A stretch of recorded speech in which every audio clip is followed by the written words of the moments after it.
سلطان ابراهیم ادهم یکی از اولیای خداست. شخصی آمد پیشش که ای دوست خدا، سوال دارم، جواب سوالم را بدهید یا مرا نصیحت کنید و برای من پند و اندرز بیان کنید و مرا متوجه بسازید. حضرت ابراهیم ابن ادهم گفتن چی مشکلی داری؟ گفت که من نفسم مرا به سوی گناه می کشاند، نفسم مرا عادت به گناه داده و گناه می کنم، مرا نصیحت کن. حضرت سلطان ابراهیم ادهم چی زیبا می فرمایند که ای انسان، حالا که تو عادت به گناه و معصیت کردی متوجه باش، گناه بکن اما به چند شرط، یعنی 5 شرط را بیان میکنن. حالا هر کس دوست داره که گناه بکنه با این 5 شرط. این شخص گفت که ای اولیای خدا بگو این 5 شرط چگونه شرطایی است برای من بیان کن. گفت فقط گناه کن با چند شرط. شرط اول اینه وقتی که میخواستی گناه کنی برو در جای گناه کن که خدا تو را نبیند، به جای گناه و معصیت کن که خدا تو را نبیند. اجازه داری برو گناه کن اما به جای گناه کن که خدا نبیند. ای گفت سبحان الله، آیا این امکان دارد که به جای گناه کنم که خدا نبیند؟ گفت وقتی که امکان ندارد از پدر خود میشرمی، از برادر بزرگ خود میشرمی، از اقوام و خویشاوندان خود میشرمی، او خدایی که با همه عظمت و بزرگی تو را میبیند آیا نمیشرمی؟ آیا شرم نمی کنی؟ شرط دوم را بشنو. زمانی که گناه و معصیت برای تو آماده شد در جای گناه کن که ملک خدا و زمین خدا نباشد. برو جای گناه کن که از خدا نباشه. گفت سبحان الله، هر جا برم مال خداست، هر زمینی قرار بگیرم زمین خداست. گفت پس چگونه میخواهی گناه بکنی؟ اگر چنین جای پیدا کردی برو گناه بکن. شرط سوم وقتی که میخواستی گناه کنی از روزی پروردگار نخور، از او خوردنی و نوشیدنی به آب و غذایی که خدا برای تو داده نخور. گفت سبحان الله، هرچی من میخورم و مینوشم همه از خداست. شرط چهارم گفت زمانی که میخواستی گناه بکنی با این شرط گناه بکنی یاد تو بیایه که به صحرای محشر فرشتگان عذاب تو را گرفتن و به طرف جهنم میکشانن، خود را از چنگال او فرشتگان نجات بدی. گفت سبحان الله، من طاقت و قوت و قدرت فرشتگان را دارم. گفت پس وقتی که قوت و قدرت فرشتگان را نداری چرا گناه میکنی؟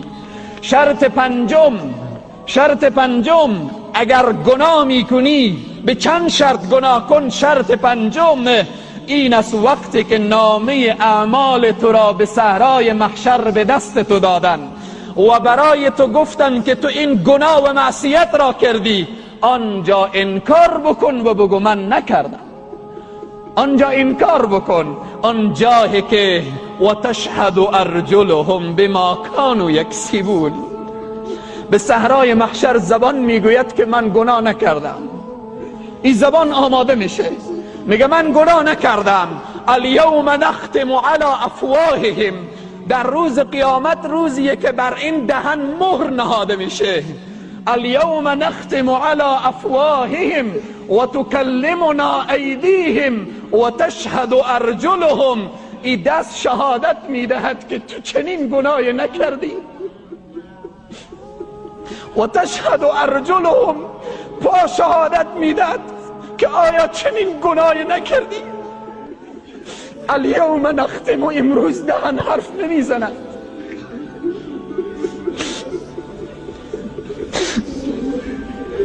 اگر میتوانی در صحرای محشر انکار کنی بگی خدایا من گناه نکردم، امروز گناه کن.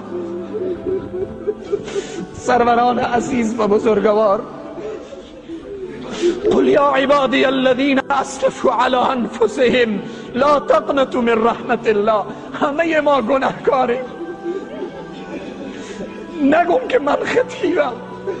همه ما گناه و معصیت امروز جامعه ما، دکان ما، شهر ما، قلب ما، فامیل ما، تمام وجود ما را گرفته.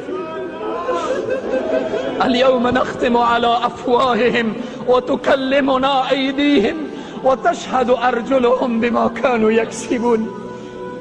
اون روزی که بر دهنها مهر نهاده شود و این دستها شهادت بدهد و پاها شهادت بدهد، او جایی که احکم الحاکمین، او جایی که عادل العادلین، او جایی که رب العالمین از من و تو حساب بگیرد. پس من و تو امروز باید متوجه حال خود باشیم، متوجه باشیم که شاید انقریب مرگ به سراغ من و تو بیاید، شاید یک ساعت بعد، یک روز بعد، شاید یک ماه بعد و بالاخره شاید یک ثانیه بعد مرگ به سراغ ما بیاید. اما این دنیا تمام می شود. خدای تبارک و تعالی از ذره ذره از انسان پرسان می کند. بزرگترین نعمت پروردگار عالم برای انسانها توبه هست. برای انسانها اینه که بگه یا الله ندانستم، مثل حضرت آدم بلند کنه دستان خود را بگه ربنا ظلمنا انفسنا و این لم تغفر لنا و ترحمنا لنکونن من الخاسرین. مثل حضرت موسی بگه ربی انی ظلمت نفسی فاغفر لی فغفر له. خدایا من ظلم کردم بر نفس خود. مثل حضرت یونس بگه لا اله الا انت سبحانك انی کنت من الظالمین.